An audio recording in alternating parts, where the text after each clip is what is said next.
आचार्य शुक्ला 35 सालों से लगातार ज्योतिष सिखाने का काम कर रहे हैं। आचार्य जी के बात करने का तरीका स्वीटनेस और सरलता के साथ ज्योतिष की प्रस्तुतिकरण मनमोहक है। इनके द्वारा सिखाए हुए ज्योतिषी देश विदेश में फैले हुए हैं। ज्योतिष के क्षेत्र में आचार्य शुक्ला जी की रिसर्च सराहनीय है। प्रस्तुत है आचार्य शुक्ला जी की ज्योतिष क्लास। इसी के साथ आपसे अनुरोध है कि अगर आप इस चैनल पर नए हैं तो सब्सक्राइब कीजिए, लाइक कीजिए और शेयर कीजिए।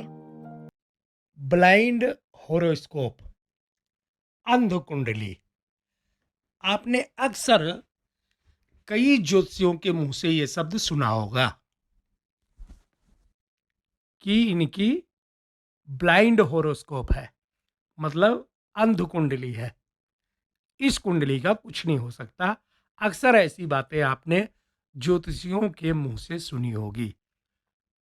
तो ये ब्लाइंड होरोस्कोप क्या होता है, अंध कुंडली क्या होती है, इसी के बारे में संक्षिप्त में मैं आपको बताता हूं। अक्सर आपने देखा होगा आपके अगल बगल या कहीं आपके रिश्तेदारी में या घर परिवार कुलबे में आपने देखा होगा कोई पर्सन ऐसा है, मतलब कोई आदमी ऐसा है कि जिसने भरी जवानी में, मतलब 35-40 साल की उम्र में ही उसने अपने सारे शस्त्र रख दिए। कहने का मतलब है, दो चार तो नौकरी किया, उसमें भी सेटिस्फैक्शन नहीं मिला। उसके बाद में दो चार धंधा कर लिया, मतलब खोमचे दुकान खोल लिया। सभी के शटर डाउन हो गए और बहुत ही जल्दी, बहुत कम उम्र में रिटायरमेंट ले लिया और उसने अलाउंस कर दिया, घर में बैठ के बोल दिया कि अब हमसे कुछ नहीं हो पाएगा, हम कुछ नहीं कर पाएंगे। या फिर कामयाबी नहीं मिली किसी भी काम में, चाहे जॉब हो या बिजनेस हो, सफलता नहीं मिली और बहुत ही जल्दी उम्र में, पढ़ाई लिखाई करने में ही 25-26 साल 28 साल चला जाता है और उसके बाद में 2-4 साल उसने ट्राई किया, प्राइवेट जॉब, दुकानदारी या कुछ भी, और 35-40 साल की उम्र में, ज़्यादा से ज़्यादा 45 साल की उम्र में उनने काम करना बंद कर दिया कि हमें कोई सफलता नहीं मिलेगी, अब हम कुछ भी नहीं करेंगे। कई लोगों को आपने देखा होगा कि ज़्यादातर घर पे बैठे रहते हैं या करते भी हैं, कुछ कर भी रहे हैं, छोटी मोटी शॉप चला रहे हैं, दुकान चला रहे हैं या छोटी मोटी जॉब कर रहे हैं, लेकिन अंदर की इच्छा एकदम ख़त्म हो जाती है उनकी। उनसे मतलब कोई ड्रीम नहीं है उनके अंदर, कोई सपना नहीं है उनके अंदर कि हम ये करेंगे, ऐसा करेंगे, वैसा करेंगे, कुछ नहीं। उनकी रूटीन बन गई, सुबह जाएंगे, जो कर रहे हैं वही करेंगे, चाहे प्रॉफिट हो रही है, चाहे लॉस हो रहा है, चुपचाप घर पे आए, खाना खाए और सो गए।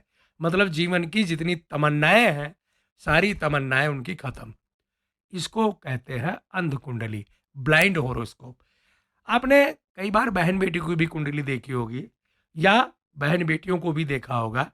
पढ़ी लिखी तो बहुत है भैया, मतलब उन्होंने बिल्कुल एमएससी बीएससी और बीटीसी और डीटीसी और एमबीए पिम्बीए सब कुछ कर डाला। जब वो अपनी किशोरावस्था में थी, तब आप अगर उनसे बात करते तो ऐसा लगता था कि जैसे बहुत बड़ी पोस्ट हासिल करेंगी, एकदम एक्टिव, सब कुछ ठीक ठाक। मायके में बहुत अच्छी पढ़ाई लिखाई किया, लेकिन कहीं चपरासी की भी नौकरी नहीं कर पाई, कोई भी काम नहीं कर पाई, प्राइवेट भी काम नहीं करती हैं। बन क्या गई? हाउसवाइफ बन गई। हाउसवाइफ बन के घर में बच्चे पाल रही हैं और पतिदेव को पराठा खिला रही हैं, बस एक ही काम कर रही हैं। कैरियर के प्रति एकदम उदासीन हो गई। कुछ किया भी होगा, छोटे मोटे काम अगर कुछ किए भी होंगे तो एक दो बार चार बार में सफलता नहीं मिली और उनके भी सारे ड्रीम खत्म हो गए। अक्सर आपने देखा होगा कि कई महिला ऐसी हैं जिनकी योग्यता बहुत है, पढ़ी लिखी बहुत हैं, लेकिन करियर के प्रति एकदम उदासीन हो गई हैं। घर में टाइम है, अगर चाहे तो कोई काम कर सकती हैं, लेकिन उनका दिलचस्पी ही खत्म हो गया। कोई भी काम करने में, पैसा कमाने में दिलचस्पी खत्म हो गई, या फिर उनका मनोबल इतना गिर गया है कि अब उनको लगता है कि हमसे कुछ हो ही नहीं पाएगा। ये स्थिति बनती है अंध कुंडली में, ब्लाइंड होरोस्कोप में। अब इसका और भी लक्षण है। कई बार आप देखोगे कि लोग जॉब कर रहे हैं, तरक्की नहीं मिल रही है, प्रमोशन नहीं मिल रही है, उल्टा डिमोशन ही होते चला जा रहा है। बॉसेस से अपमान का सामना करना पड़ता है, बेइज्जती का सामना करना पड़ता है। किसी भी काम में हाथ डाल देंगे तो वो काम बिगड़ ही जाएगा, चाहे जितना प्रॉपर्टी हो, संभावना हो कि ये काम हो जाएगा, अगर उन्होंने हाथ लगा दिया तो काम बिगड़ ही जाना है। इसको भी अंध कुंडली का असर माना जाता है। कहने का मतलब है ब्लाइंड होरोस्कोप का असर माना जाता है। अक्सर जब भी आप सुनते होंगे ब्लाइंड होरोस्कोप तो मन में एक बात तो आती होगी कि इसकी प्लेनेट की पोजीशन कैसे बनती है, जो ज्योतिषी लोग देखते ही कह देते हैं कि ये ब्लाइंड होरोस्कोप है, अंध कुंडली है। बहुत सीधा सा फंडा है इसका, ज़्यादा दिमाग लगाने की ज़रूरत नहीं है। बुजुर्ग पुराने ज़माने के जो एस्ट्रोलॉजर हैं, एक नज़र में ही देख के उसको बता देंगे कि ये अंध कुंडली है। अच्छा, बाद में हो सकता है कि भूल जाऊं, आपको ये याद दिलाना चाहूँगा कि जितने भी रिमेडी राहु के, सैटर्न के या फिर मंगल के किए जाते हैं, वो अर्ली एज में किए जाते हैं।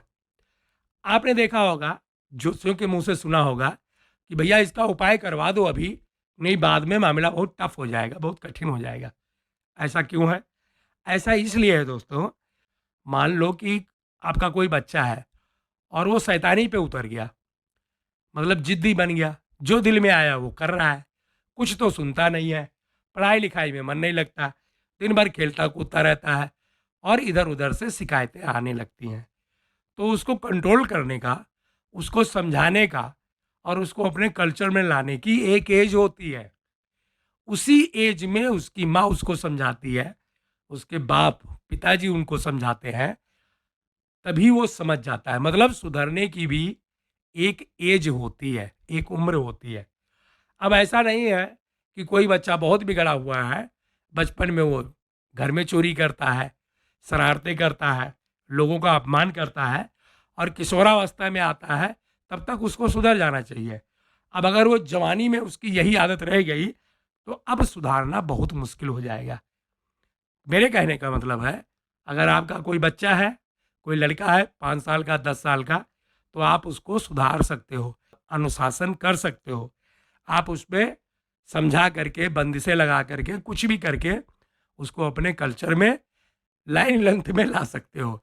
लेकिन पहले तो ध्यान दिया नहीं, अब बच्चा हो गया 28-30 साल का, अब बाप बोला कि मैं इनको सुधारूंगा, तो आप बताओ वो सुधरेगा क्या? वो तो सुधरेगा नहीं, वो तो किसी दिन बाप को भी कूट देगा, बोलेगा चुपचाप बैठे रहो। अब जो है कहने का मतलब है कि सुधरने की भी एक उम्र होती है, इसी तरह से रिमेडी करने की भी एक एज होती है। ऐसा नहीं है कि कोई ग्रह इतना बिगड़ गया, इतना बिगड़ गया कि वो अब आउट ऑफ कंट्रोल हो गया। तो ऐसे लोग पंडित को, जोशी को या धर्माचार्य को देखते ही खुंदक खाने लगते हैं। उनको लगता है कि ये सब बेकार है। क्यों? क्योंकि प्लेनेट इतना बिगड़ चुका है कि उनको किसी के ऊपर फैथ नहीं है, मतलब विश्वास नहीं है। चलो ये तो बात हो गई आगे की। मैं आपको अंध कुंडली के बारे में बता रहा था। तो इसकी सीधी एक पोजीशन है दोस्तों, कोई भी लगन हो, किसी भी लगन की कुंडली हो, 10th हाउस में राहु देव विराजमान हो। किसी भी लगन की कुंडली है, 10th हाउस में राहु देव विराजमान है, और दो कंडीशन है कि जुपिटर का और शुक्र का 10th हाउस से कोई भी संबंध ना बनता हो, ना तो दृष्टिगत और ना ही लाड की नक्षत्र की वजह से या किसी और तरह से, हाउस से, प्लेनेट से किसी भी तरह का संबंध गुरु का 10th हाउस से ना बनता हो, शुक्र का 10th हाउस से ना बनता हो। भले ही 4th हाउस में, क्योंकि 10th में राहु आएंगे, तो 4th में केतु देव आ जाएंगे। केतु के साथ कोई भी प्लेनेट बैठा हो मायने नहीं रखता। राहु देव के साथ अगर जुपिटर या शुक्र का संबंध उस हाउस से नहीं बनता है तो ऐसे कुंडली को ब्लाइंड होरोस्कोप माना जाएगा। ये लोग अपने जिंदगी में कुछ नहीं कर पाते, कोशिश भी करना छोड़ देते हैं। अक्सर मानवीय प्रकृति है, मतलब आदमियों की एक प्रकार से प्रकृति है कि जल्दी हार नहीं मानते। एक नौकरी में नहीं जो है जम पाए तो दूसरी करेंगे, तीसरी करेंगे, प्राइवेट नौकरी बदलते रहेंगे, पैसे कमाने की कोशिश करेंगे। और धंधा भी ऐसे ही है, कोई दुकान करेंगे, कुछ बिजनेस करेंगे, एक का शटर डाउन हुआ तो दूसरा करेंगे, तीसरा करेंगे। लेकिन बहुत कम लोग आपको मिले होंगे कि जो बहुत जल्दी हार मान लेते हैं और वो सरेंडर कर जाते हैं कि अब हमसे कुछ नहीं होगा, घर में आके बैठ जाते हैं। पत्नी या बच्चे या फैमिली के और भी जो लोग हैं उन्हीं के ऊपर डिपेंडेंट हो जाते हैं, या फिर काम कोई भी कर रहे हैं ऐसे मन दबा के, लेकिन किसी भी काम में सफलता नहीं मिलती है। दुकान की है तो वो भी शटर डाउन हो गया, नौकरी की है तो वहाँ भी प्रमोशन नहीं मिला, निकाल दिए गए, मालिक की मतलब जो बॉस है वो बेइज्जती करता है, स्टाफ वाले साथ नहीं देते हैं, घर वाली या घर वाला रिस्पेक्ट नहीं करता है, मतलब एकदम बिल्कुल ये मान लीजिए कि उनकी कोई गिनती ही नहीं है समाज में, फैमिली में। तब आप समझ लीजिए कि इनकी जो है कुंडली अंध कुंडली है। इसके लिए प्रॉपर तरीके से रिमेडी करनी चाहिए। किसकी रिमेडी करनी चाहिए? राहु देव की रिमेडी यहाँ इम्पॉसिबल है, राहु देव की रिमेडी यहाँ नहीं हो पाती है, क्योंकि राहु देव भाला लेके आराम से एक हाउस में, मतलब 10वें घर में अपनी चवन्नी चलाने की कोशिश करते हैं। यहाँ पे रिमेडी किसकी की जाएगी? दशा का जो लॉर्ड है, मतलब उस समय जिस समय आपके पास कोई जातक आया और आपने देख लिया कि कुंडली अंध कुंडली है, ब्लाइंड हॉरोस्कोप है, तो उस समय जो दशा का लॉर्ड है उसकी रिमेडी आपको तरीके से करनी है। अगर बुध की महादशा चल रही है या अंतर्दशा चल रही है, रिमेडी बहुत इजी हो जाएगी। अगर मंगल की चल रही है तो फिर थोड़ा सा टफ हो जाएगा, केतु की चल रही है तो भी टफ हो जाएगा, सटन की चल रही है तो भी टफ हो जाएगा। अगर गुरु की महादशा, अंतर्दशा, या फिर शुक्र की महादशा, अंतर्दशा, या फिर और किसी प्लेनेट की चल रही है तो रिमेडी इजी हो जाएगी। महादशा या अंतर्दशा के प्लेनेट को मजबूत करके अंध कुंडली को एक प्रकार से कंट्रोल में किया जाता है।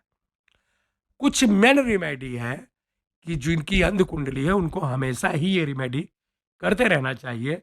एक तो ब्लाइंड पर्सन, जितने भी अंधे लोग हैं उनकी हेल्प, डोनेशन या किसी भी तरह की मदद करते रहना चाहिए। अब मान लीजिए आप कहीं ऐसे समाज में रहते हो कि जहाँ अंधे लोग हैं ही नहीं, और अगर हैं तो आपसे अच्छे पोजीशन पे हैं, क्योंकि आजकल तो ब्लाइंड पर्सन भी अच्छी पढ़ाई लिखाई करते हैं, भीख मांगने का काम नहीं करते, कहीं गवर्नमेंट सर्विस में होते हैं। तो ऐसे सिचुएशन में आप कहीं आश्रम का भी सहारा ले सकते हैं। अंधों का जो आश्रम होता है या जो स्कूल कॉलेज है या कुछ भी है उनका, वहाँ पे एक मुफ्त डोनेशन कर सकते हैं। इसके अलावा और भी रिमेडी जो मैंने आप लोगों को बताई हुई है राहु देव की, वो करते ही रहना चाहिए। ब्लाइंड होरोस्कोप या फिर अंध कुंडली अगर किसी की बन रही है, चाहे वो लेडीज हो चाहे वो जेंट्स हो, तो फिर जीवन में सारे ड्रीम जो भी सोच रहे हैं, जो सपने हैं, वो कभी भी पूरे नहीं हो पाते हैं। अपमान, बेइज्जती, हर तरह से डिमोशन का सामना करना पड़ता है।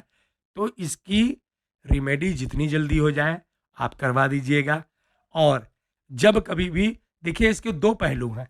राहु देव जब 10th हाउस में बैठेंगे तो कैरियर बहुत बुलंदी पे होगा लोगों का, लेकिन तब होगा जब किसी प्लैनेट का सपोर्ट मिल रहा हो।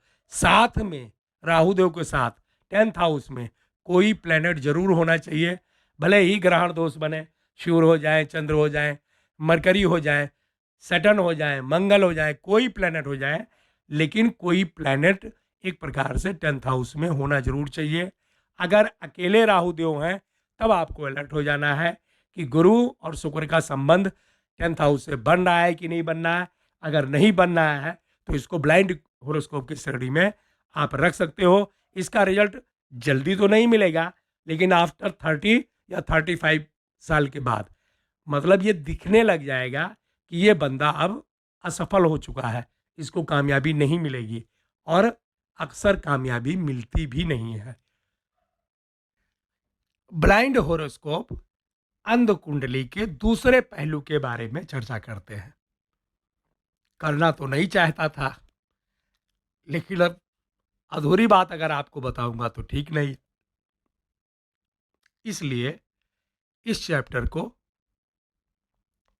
संपूर्ण कर देते हैं। बोलना तो नहीं चाहता था, लेकिन अब क्या करें, अब अधूरा छोड़ देंगे तो फिर ठीक नहीं रहेगा। ब्लाइंड हॉरोस्कोप अंध कुंडली का दूसरा पहलू भी है। ये केवल दो जगह चोट करता है बस। इसका दूसरा पहलू बहुत ही भयानक है। क्या है? अगर अंध कुंडली है, ब्लाइंड हॉरोस्कोप है और कैरियर चमक गया, तब फिर दाम्पत्य जीवन खत्म हो जाएगा।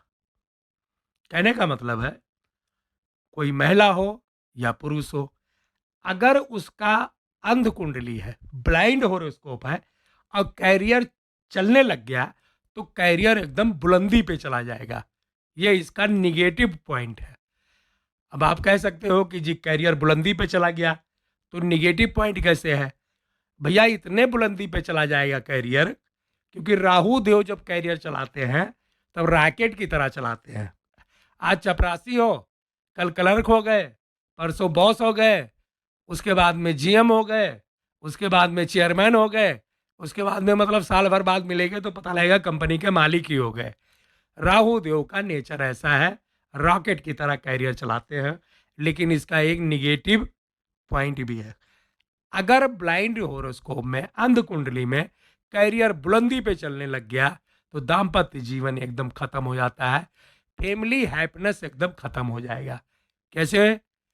ऐसे खत्म होगा भैया, अगर किसी पुरुष की कुंडली में ब्लाइंड हॉरोस्कोप बना है, तो फिर भले ही शादी विवाह हो जाए, लेकिन पत्नी उसके साथ नहीं रहेगी।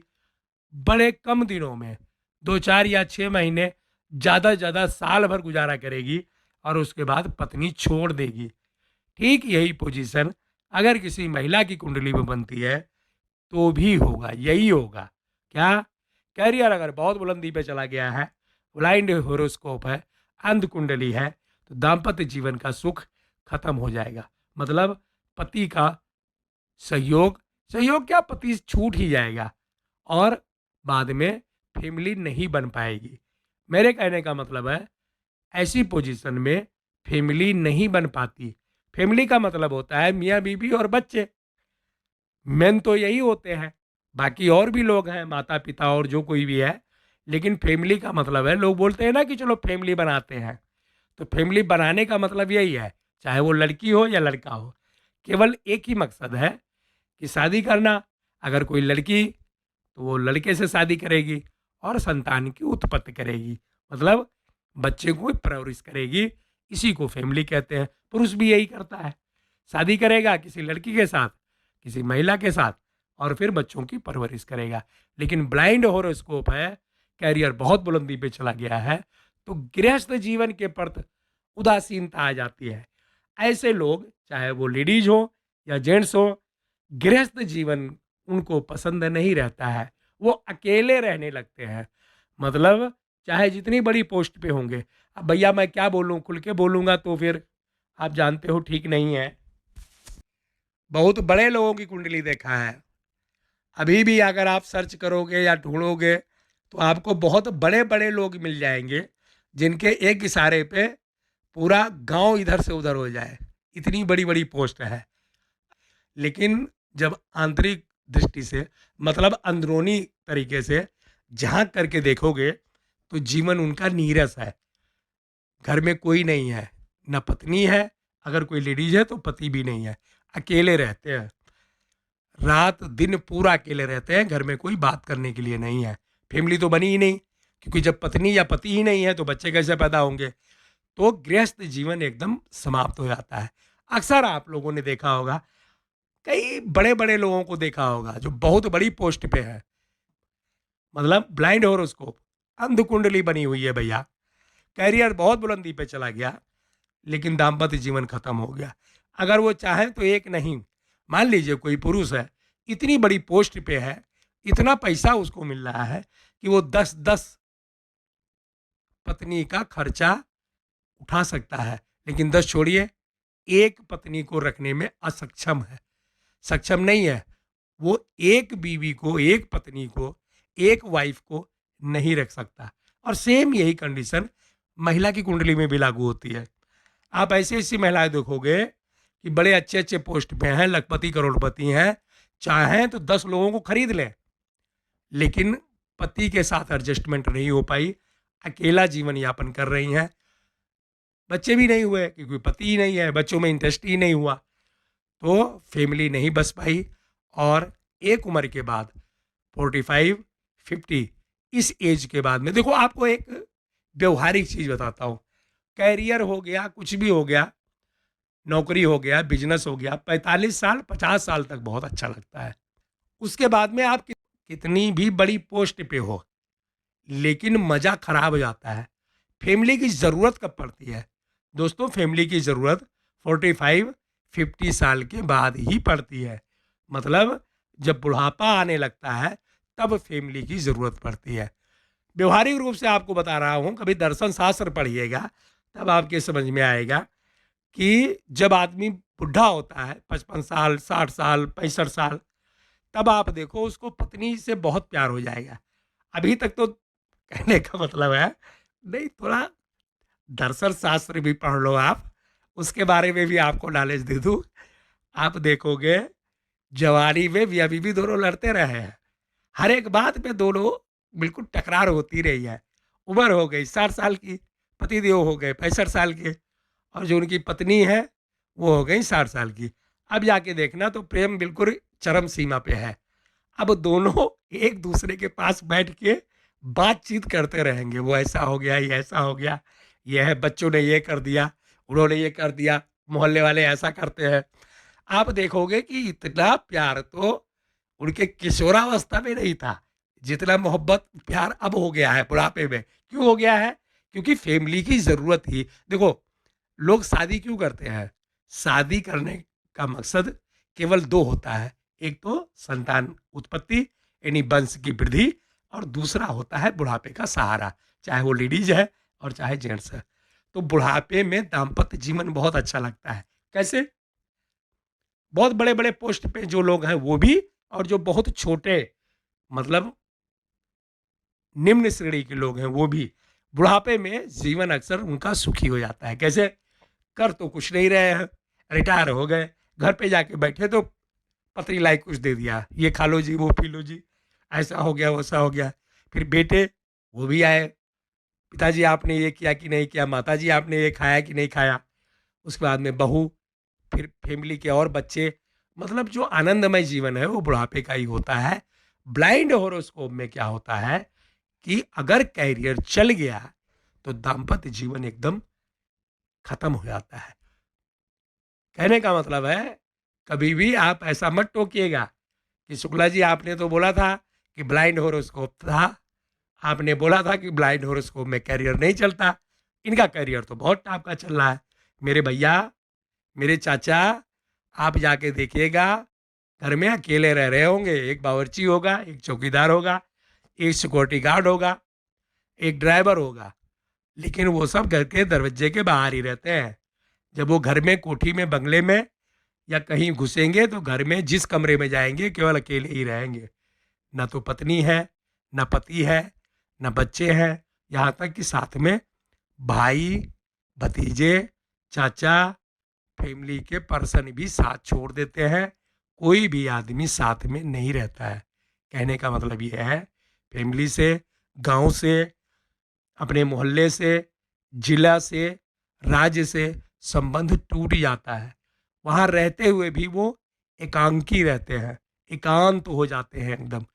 कैरियर बहुत अच्छा है तो दाम्पत्य जीवन खराब।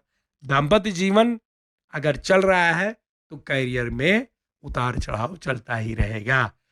ब्लाइंड हॉरोस्कोप, अंध कुंडली जो है, वो 200 में सबसे गहरी, मतलब सबसे बड़ा दोष माना जाता है। वैसे जब कुंडली देखो, राहुदेव 10th हाउस में अगर अकेले विराजमान है तो एक नज़र जरूर मार लेना कि ये कहीं अंध कुंडली तो नहीं बनी हुई है। अब चाइल्ड बर्थ पे चर्चा करते हैं। नेक्स्ट टॉपिक है हमारा चाइल्ड बर्थ।